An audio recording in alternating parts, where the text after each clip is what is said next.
Olá, filho. Ontem tivemos uma conversa decisiva e necessária. Falamos sobre um assunto que muitas pessoas deixam de falar, porque ele causa realmente muita dor. Falamos de morte, que é um ponto final para muita gente. A primeira coisa é que você não foi feito para morrer, e essa é a consequência do pecado. Você tem medo de morrer? Quer saber o que acontece na morte e depois dela? Eu já morri, você sabe, e já ressuscitei, isso também você sabe. Então, eu tenho muita autoridade para falar sobre isso para você hoje. Antes de falar com você sobre a morte, preciso falar da vida. Afinal, vida e morte são opostos. A sua vida não é fruto do acaso, de uma evolução após uma explosão aleatória acontecida há milhões de anos, como você tem ouvido por aí. Nada disso.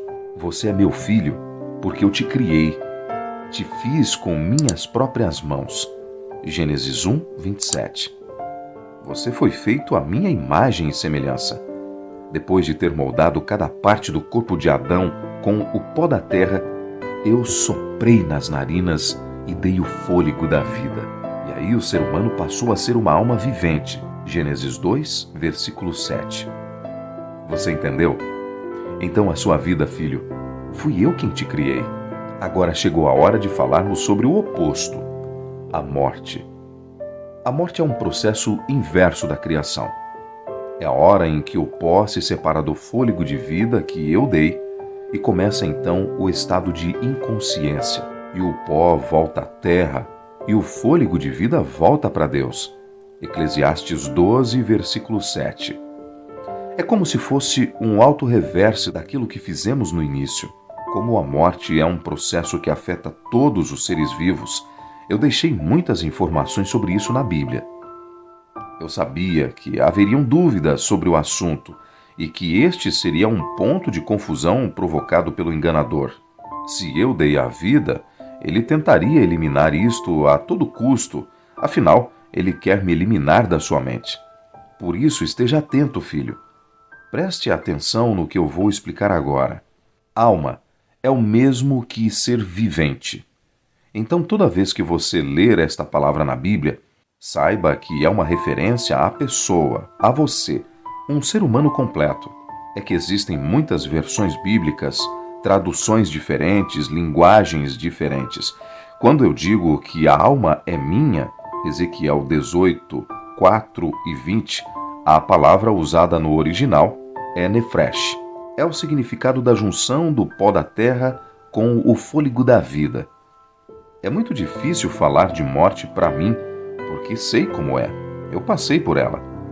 Eu sei sobre o futuro sem morte, mas entendo que a morte causa muita dor agora. Este não era e nunca foi o nosso plano ao criar o homem. Criamos o homem para viver eternamente, sem dor, sem sofrimento. Você provavelmente lembra que te falei sobre isso dias atrás. Embora uma vida perfeita e eterna para a humanidade fosse o nosso plano, demos a Adão e Eva o direito de escolher a quem obedecer. Você deve se lembrar, mas eu vou repetir. Coloquei uma árvore no centro do jardim, e desta eles não deveriam comer, porque se comessem, morreriam. Gênesis 2, versículos 16 e 17. Havia muitas árvores no jardim, e eles tinham a opção de comer desta ou não. Mas Eva se afastou de mim e decidiu dialogar com o perigo. Se arriscou. Ela estava ciente da proibição, mesmo assim foi enganada. Filho, Satanás age assim ainda hoje. Ele mistura uma verdade com a mentira de maneira sorrateira para enganar os meus filhos. Desde que ele se rebelou no céu, Satanás quer formar o seu próprio reino, o seu exército, e a quantos ele puder enganar, ele vai fazer.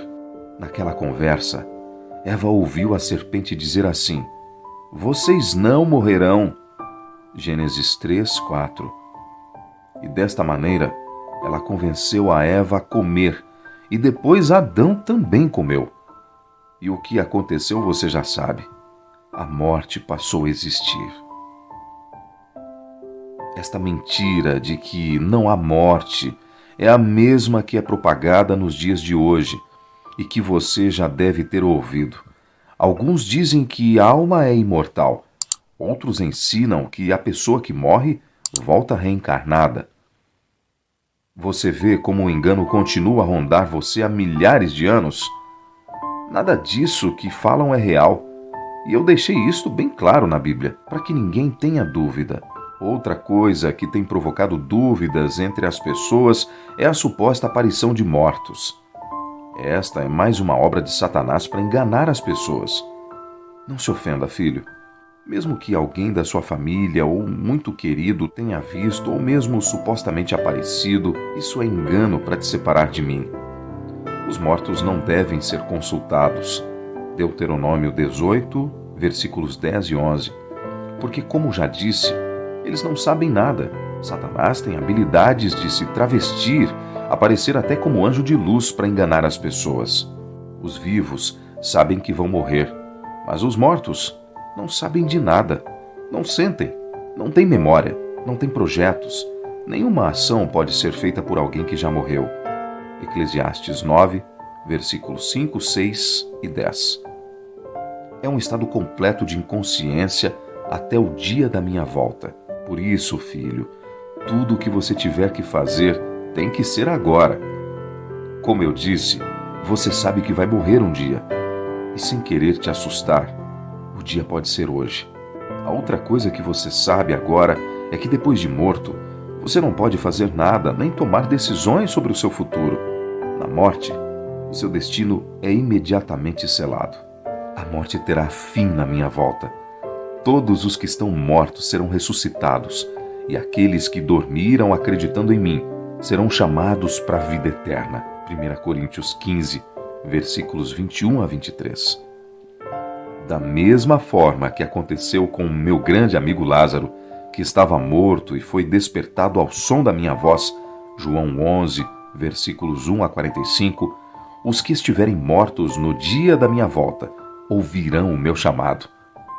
Você terá a oportunidade de reencontrar seus entes queridos, que vão aparecer já transformados nesta viagem até a casa que eu estou preparando para todos vocês. Mais uma vez, filho, eu te chamo. A minha insistência é por amor. Se você quiser permanecer ao meu lado e ter direito à vida eterna, o momento é agora. Cele a sua vida comigo. Decida viver e caminhar ao meu lado, garantindo a posse da graça que recebeu quando eu mesmo morri em seu lugar. Aceita, filho. Até amanhã.